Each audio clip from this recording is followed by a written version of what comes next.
A beautiful morning to you viewers at home. It's another beautiful edition and segment on Nigeria Today Live. The segment is relationship and lifestyle. I hope you're doing well in your relationship. And that's why we just want to always have this little time with you to start your day as you step out, as you rise to move on and want to shine. You should also consider the kind of relationship and the lifestyle that will help you and guide you into your day. My name is Olori Adejoke Adebi David. My friends call me Olori AJ. I have the Gen Z host sitting right next to me. Good morning, Mama Gen Z. I'm fine. How are you doing today? Fine. Okay. Good morning, viewers. Welcome to another beautiful and amazing segment of relationship and lifestyle, where we talk about everything pertaining to relationship, and we also give you hacks and tips on how to have the best relationship and live the best lifestyle in society. And trust me, today's topic is very, very interesting. So sit back and don't go anywhere. My name is Gratitude Mokode, your Gen Z host. Okay, the Gen Z host already told you. Today we'll be looking at texting rules 101. When to double text and when you need to disappear. When do you double text? You sent a message at first and you're not getting response, and you sent it the second time, you're yet to get response. You forward it to the WhatsApp again and you're like, Oga, you need to respond to this, and babe, what's happening? No response. How do you disappear? What is the next thing to do? To discuss this with us is Ismaila Afigwa Joanna, joining us live from Abuja via Zoom, and she is an human anatomist. Okay, so Joanna, how are you this morning? I'm doing very fine, ma'am. It's so good to have you. Pleasure is all mine. Okay, so this morning we're looking at when do I need to disappear after double texting? Should I continue to do the texting? Because sometimes I always tell people, you call me once, you call me twice, I'm not picking the call. Send me a message. What do I do after I've sent you a message, like once or twice? Should I put out a call? Should I put a call through to that person? Or what do I do? Okay, for me, I feel if I don't get a response message, right? I will try to reach out to the person to find out if it's an emergency or there's something else. If I should call you once, twice, you do not respond, I might as well just give a normal text message to follow up. But if it becomes like a routine for you, I'll just decide to give my space, because if my vibe is not matching with yours, it's going to be like a waste of time, like I'm being a leech on you. So if I should call you once, twice, and there's no positive response and it's become like a pattern for you, I'll just give you some space. And if you're not doing anything about it to mend the space that it has given, I'll just chill. Honestly, I'll just chill, because it can be quite tiring. About people in a relationship, because we're trying to be more specific. Being in a relationship with someone and you have issues, now you're trying to reach out, not for the sake of you trying to disturb them or trying to be in their face because you have an issue, but you just prioritize peace over the issues, and you try to reach out to this person, but they're not responding to you. And you know that they really care about you because you have seen it countless times over and again that they really care. Do you keep texting, or you just let them go? Or at what point should you let go? Because trust me, for the other person, what if they are thinking that, oh, I have countless times tried to reach out to you when there's an issue, so why don't you do the same for me? Why don't you, even if I don't reply to your text, because there are so many people that are thinking that way, even if I don't reply to your text, why can't you call me? Or even if you can't get to me, you can actually reach people that would actually talk to me. There are people that would think that far. Yeah. So do you think there's a point at which you need to pause, or you just feel like, oh, at that texting, I should just let it be and just let you come around when you're ready? Okay, well, for me, I believe that you make time for people you care about and people you love, right?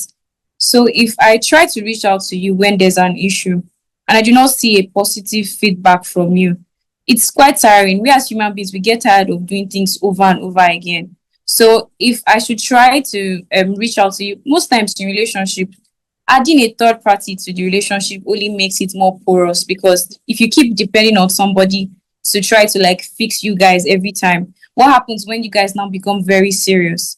Will you keep depending on somebody to come and settle? Yeah. So if you try to reach out first, second time, I try to text you and then I do not get a positive feedback from you. Honestly, though it's going to be painful, but I'll just give you space, because I cannot keep putting effort and energy into it, and then you on the other hand, you're just there. So if you feel okay, I should try to call you. I call you once, twice when there's an issue, and then I don't get the same energy from you. I'm going to be very tired, and I'll just chill. Seriously, I'll just chill because it can be very draining. Can be very draining. To find out from you, Joanna, if you have situations and circumstances surrounding things like this, and you are expectant, waiting earnestly for a response, because maybe you've had issue before stepping out of the house, and you just want to make peace with your partner and decide to send that message. Do you think that's the only way one can actually get to one's partner? Do you think that would be the only, way, your access to be able to reach your partner, by sending a message to him or her at that time, for you to be able to know, okay, this also happened, I'm sorry, or, a message to just reach out for him to come back, or for her to come back to a right state of mind and to make peace? Will it be texting? Should it be a message? And can there not be any other means to actually work things out rather than expecting a response? I'm just asking for you. Yeah, communication is very. But for most people, texting is a way of expressing yourself like a lot. Most people tend to express themselves perfectly and better on text. But you can't just stereotype it to just text. You can decide to call. If you know where this person might be part time, you can decide to see the person physically to try to fix things up. But most people tend to hide behind the text, because you can express yourself without looking at the person face to face, or without even hearing the person's voice. But if you really want to make things work, you would have to find other means and other routes. You can't just be bent on it must just be a text. You can decide to try to make a call, put a call across, or you can decide to make a physical meeting with that person if that person is really important. That's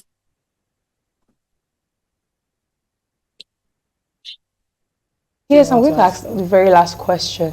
Now, in a scenario where between two parties, one has always been the one reaching out when there's an issue, like you mentioned earlier, she has always been the one, or he has always been the one reaching out. And at this point, they get tired. They are fed up of having to reach out, because trust me, it gets to a limit where you feel like you are doing too much, or you are the one pursuing this person because you are the one that is always trying to fix things every single time. And just this once, you just wish that, okay, he or she could actually step up and say, let's really fix this. How would you make it happen? What are the things you really need to do? How will you make them see reasons? And you mentioned that if you are not trying to like reach them physically or through text or calling, you should try to look for some other way, at least try to meet them in person. What of in cases where it's a long distance relationship? They have the distance barrier between them, and you really want to make this work. What do you do?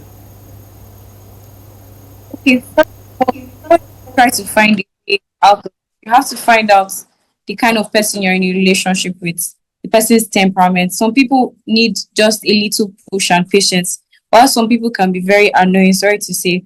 But if it's in a situation of a long distance relationship and communication is having issues, I would suggest that you try to see each other a few times. Like some people have these thing relationships that when they're in long distance relationship, they can see like once in a year, try to like, because sometimes distance can give relationship a break. But in cases whereby you can't even see each other and then the communication is really bad, it can be very frustrating, honestly. Can be very frustrating. So I think aside trying to put calls and texts, you have to find out like what are they like, find out the person's temperament, okay, to see, okay, why is this person reacting like this? Because sometimes as a woman now you might overreact and the guy is just there just quiet looking at you. So you would have to find out and talk heart to heart with this person. I think most times physical meetings actually do a lot than call, because there you get to see each other and express yourselves, ask question, okay, what is it I'm doing wrong? Is there something we need to fix? Is there something I'm not doing, or is there something I'm doing that I need to change? So if, for example, it's a long distance relationship, you can actually make time to see each other, even if it's just once in a year, so that you guys can have that bond. You can talk face to face, and then fine, because most people don't do well with distance. They want to see their partner face to face. They want to be able to express themselves. So if communication is being bridged and there's a gap between communication, I would suggest that you create time to see each other physically, so it doesn't look like the love is coming from one side and the whole energy is coming from one side. You get? Johanna, we want to wish you the very best of today. Thank you for joining us this morning. We've been talking with Ismaila Afegua Joanna. She is a human anatomist, joining us live from Abuja, the big city. Okay, so it's so good to have you this morning. Wish you the very best of today. Interesting topic, isn't it? Very interesting. Very. If they should give you the floor to continue to discuss this, I know you have so much so many things to say. Yeah. But when do we really need to disappear? After you've sent a message first time, second time, do you need to continue? I would just if say, you were the one. If I was the one, first of all, I would say that people are unaware of the fact that there are hidden principles in relationship, because subconsciously we are humans. We tend to act some type of way even when we are not aware. So if you have been doing something over and over again, you create an habit for you and that person. It now feels like you are the one trying to make it work. You are the one giving energy. You are the one pushing out so much, or you are the one chasing. And it doesn't only just affect what happens you. Chasing after you. No, it affects the way you see yourself too. It affects the way you see yourself. You now see yourself as being less. I see yourself we as discussed here. No. Don't forget to. We have said if your partner. Remember when Pastor Anyowale was here. If your partner is missing, in certain aspects, you should be able to fill it in while your partner grow. And your partner will not grow in 5 years. It will continue to grow until maybe when you're about 10, 15, 20 years in that relationship. And you continue to grow. Or what do you think? Honestly, it's tiring. But I feel like one thing everybody should be able to do as a human. This is not based on one gender. Everybody should be able to do it. Everybody should be able to have the ability to fix issues, even with your friends. If you have the inability to fix issues, you would have problems with people. You will keep having issues. So just look for what works for you. Okay, I need to talk to this person to fix it. I need to talk to this other person to fix it. Or I need space. Just look for a mechanism that works for you, and everyone is happy. Okay, texting rules 101. Okay, and when to double text and when to disappear. That was our topic. When to text, when to double text, and when to disappear. You send it, he's not responding, you keep quiet. Okay, don't keep quiet for long, because that silence can create a vacuum for infidelity. It can. Watch me, I tell you, it can. So watch it. You need counsel. And you can get it from professionals. If you know you want him to talk, you want her to respond, look for our soft spot. Look for a soft spot. Everyone has got a soft spot. Try with the love languages, the 5 love languages. If that is not, one of it must surely work. You shake body a little. And by the time the body shake, something will come out. You know what you did to me was like this. I don't like it. You don't break the silence. That's the best way to run it. Anyway, we cannot all be fools. One will just need to take in and just let sleeping dogs lie and let's enjoy this relationship.